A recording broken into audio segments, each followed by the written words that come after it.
जे कांग्रेस महिला संरक्षण बिल 2026 को पास करेदेला नहीं। ये दल महिला मानक विरोधी, महिला मानक न्याय्य दाबी दवाई संवैधानिक अधिकार को दवाई ये बिल को अवरोध कला। यह सत्य नुहे। भारत वर्षर प्रधानमंत्री देश को संबोधित करी मिछ कथा कहले जितेबाला निर्वाचन चली निर्वाचन आचरण विधि को उल्लंघन करी प्रधानमंत्री देशवासी को एते बड़ मिछ कथाटी कहवा कथा नुहे। प्रकृत सत्य कथा है आपण मान माध्यम मु कहया चाहे मोदी सरकार 2023 मसीहा सेप्टेम्बर मास महिला संरक्षण बिल 2023 आगत करथिले। लोकसभा रे ए बिल बहु वोट पाई पास होइतिला। लोकसभा रे से दिन उपस्थित थिबा सदस्यक भितरु मात्र 2 जन विरोध करथिले और समस्त सपोर्ट करथिले। राज्यसभा रे ए बिल सर्वसम्मति क्रमे पास होइतिला। सही दिन 2023 मसीहा सेप्टेम्बर मास 22 तारीख दिन राति रे देशवासी मान को संबोधित करी प्रधानमंत्री विरोधी दलंकर भूयसी प्रशंसा करने सहित ए बिल पास हवा द्वारा महिला मानकर अधिकार तांको मिलिला। महिला माने समभागी हेले देश को आगो को नेबारे एवं देश विकास क्षेत्र रे।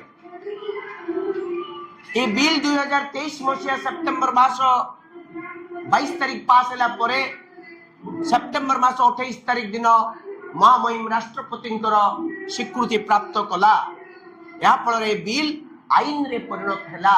गोटे मिनिट आज्ञा शुणी दिंतु आपण मान माध्यम राज्यवासी जानतु ये कथा टिके आज्ञा दया करके सत जानतु।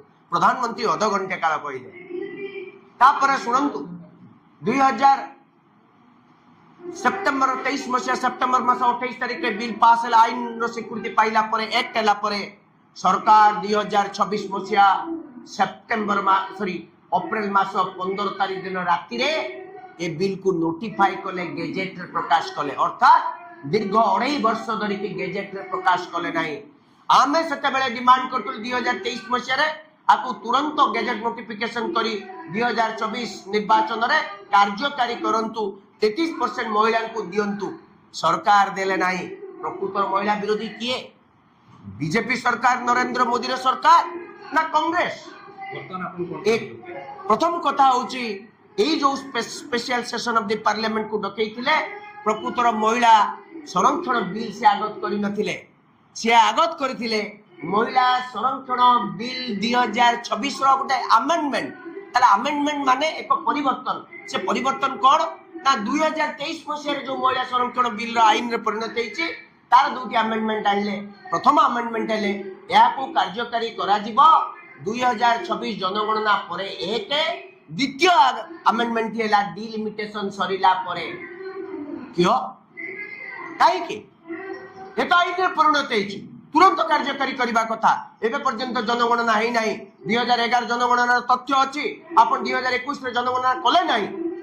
जदि जनगणना तथ्य अच्छी ताले तुरंत कार्यकारी करंतु। एपर्यंत ही नहीं। डिलिमिटेशन को आधार हम तार संवैधानिक व्यवस्था कौन, फेडरल स्ट्रक्चर स्टेट मानकर निष्पत्ति कौन किसी जना नहीं।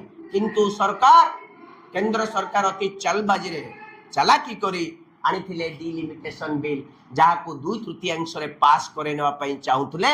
आकु समस्त विरोधी दल माने बुझिले एवं सेति पई सरकार को विरुद्ध रे वोट पड़ला। किंतु मिछरे मुख्य प्रधानमंत्री सारा देश रे मिछ कहले जे महिला संरक्षण बिल 2026 को कांग्रेस पारित करबा को देला नहीं। यह मिछ। सत्य कौन? सत्य होची भारत वर्षर संविधान को संकुचित करिया पई गणतांत्रिक व्यवस्था को भूलुंठित करिया पई ये सरकार उद्यम करथिले ता धरा पड़िला। महिला संरक्षण बिल पास हो सारी आईन रे परिणत हो सारी ये सरकार ताको कार्यकारी करू नाही। महिला हक यही सरकार छड़े नहीं।